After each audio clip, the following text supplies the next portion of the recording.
Сәлем достар, қалдарыңыз қалай? Бүгінгі оқиғамыз 60 жастағы махаббат. Жалпы махаббат қанша жасқа дейін болады? Қалай ойлайсыздар? Ендеше әңгімемізді тыңдап көрейік.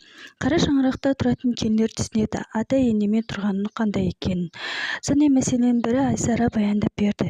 Үйіміз тым тар емес, үлкен емес, шүкір, әркімнің өз бөлмесі бар. Орташа үйде тұрамыз, бірақ бірге тұрған соң етек-жеңдік жинап тұру керек. Мен үйдің үлкені, жалғыз келінмін. Ата-енем 60-қа таяп қалған адамдар. Отбасымыз тату-тәтті, жар-жақсы, 2 ұлымыз бар. Бірақ шын мәселе мынау еді. Ата-енем қашан ақыл кіреді, қашан етек-жеңін жинап, үйде немере бала-шаға бар деп түсінеді. Бірде түн ортасында су ішуге кухняға шыққам. Енемнің бөлмесінде біртүрлі дыбыстар шыға бастады. Есікті қағып, апа, бірдеңе болды ма, ауырып жатырсыз ба дегенім үндемеді. Жүгіріп келіп, күйеуімді ояттым. Жолдасым, ол ауырып жатқан жоқ деді.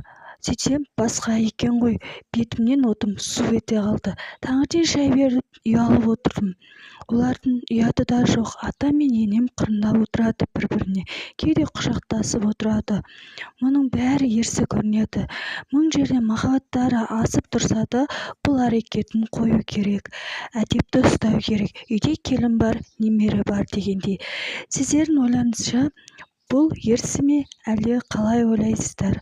Жалпы 60-50 жастағы махаббат ол қандай болу керек? Өз ойларыңызды жаза кетіңіздер.